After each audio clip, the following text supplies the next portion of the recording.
All right, Proposition 30, as you know, the polls show it's probably not going to pass. But don't take that for granted. Vote often and vote early.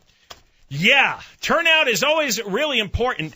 I can tell you, though, I've paid a lot of attention to the campaign commercials for some of these propositions, and it is astounding. The overwhelming number of lies that get told. I mean, complete fabrication from beginning to end. And the one huge lie, falsehood out of Jerry Brown's bald head has been this idea that the schools are getting massive cuts if the tax increase doesn't pass. $6 billion is the number that they throw around. And again, we said they're holding the schools hostage. When they put the budget together back in June, they talked about $6 billion in trigger cuts if Prop 30 doesn't pass. Well, finally a reporter with the San Jose Mercury News, and this actually made the front page of several local papers here in Southern California by the name of Mike Rosenberg. He did a Prop 30 analysis, which has one part of it you have to hear. Though a lot of our listeners already know this. So a lot of people are going to be voting that have no idea how the numbers work and what this means, the $6 billion in, quote, trigger cuts. All right. Because it's a scam. This you ought to be posting on your Twitter machine. This is what you put in your Facebook, okay? Fire up the Twitter machine. Even if the measure fails, writes Rosenberg, meaning Prop 30. And by the way, the headline for this section is cuts, but are they really cuts? Even if the measure fails, funding for schools is expected to increase 21% from 2012 to 2015 because of economic growth. And he accompanies that paragraph with a helpful chart.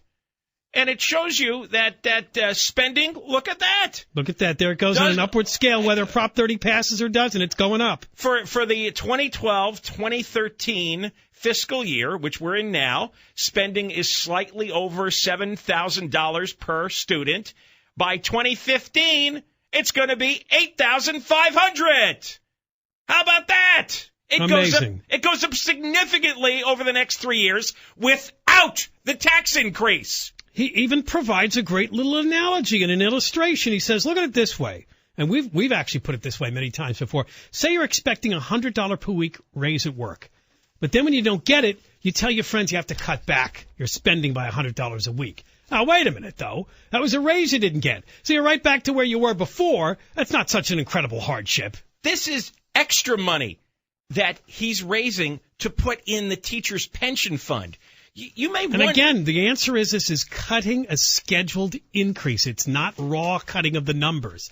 A lot of people do not get that, and I realize it takes another curve of your brain to understand that. I'm not trying to be condescending here.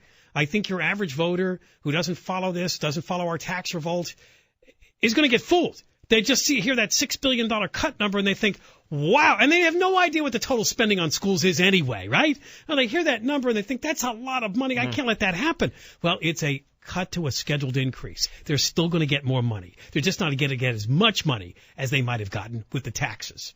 The politicians and all the parasites that connect themselves to political culture, lobbyists and political consultants, they know. The first thing they know is how little you know. And all their campaigns, from the presidency on down to a lowly proposition, all these campaigns are designed to influence people who don't know things and who don't want to know things. I saw a really cool article the other day. I got to go find it, and it's worth a segment or two by itself, on why people get influenced by stupid political commercials. It's because the way the human brain works, if there's an issue that you don't particularly care about or you don't know much about, your brain automatically accepts the information it hears as truth. And there really isn't much desire or time most people have to go and investigate every stinking issue on the planet as to whether that commercial is true or not.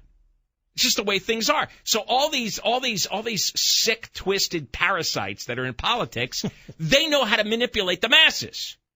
And the only antidote is getting truthful counter-information. Now, most people, again, don't have the desire, don't have the time. They just don't care enough.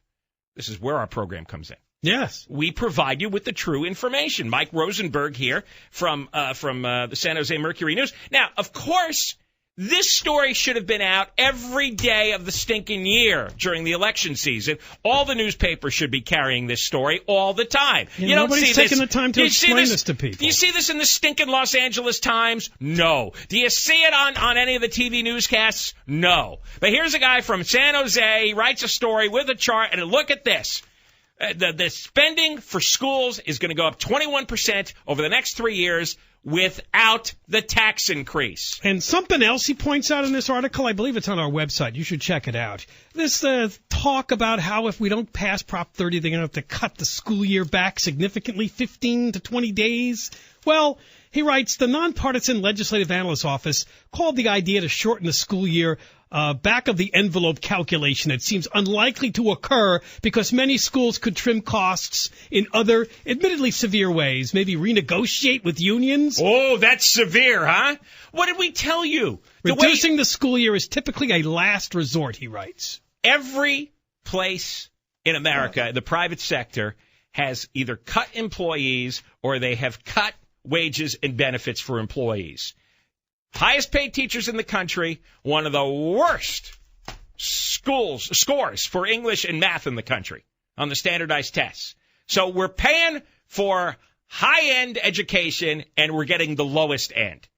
The teachers should be forced to make big concessions with their union contracts. That's how you solve the budget problems. We can't afford their salaries and benefits, and more importantly, they don't deserve them based on performance. And that's the central truth that's never going to go away. No matter what you pay them, they don't deserve what they're getting now, let alone raises and more benefits and more pensions. And you judge them the way we're all judged. If you're a salesman, you're judged on your sales. People are judged on their production and on their revenue. And what they have produced is 48th and 49th place when you look at the standardized testing for English and math. So why should you be number one in salary when you're in 48th place as far as your production is concerned? All right, when we come back, we got new information to tell you just how large and powerful the California Teachers Association is. And Jerry Brown made another appearance on a college campus urging people to vote for Prop 30. Wait till you hear what he told the students this time. It's a hoot. It's coming up next. John and Ken Show, KFI AM 640. We're stimulating talk radio.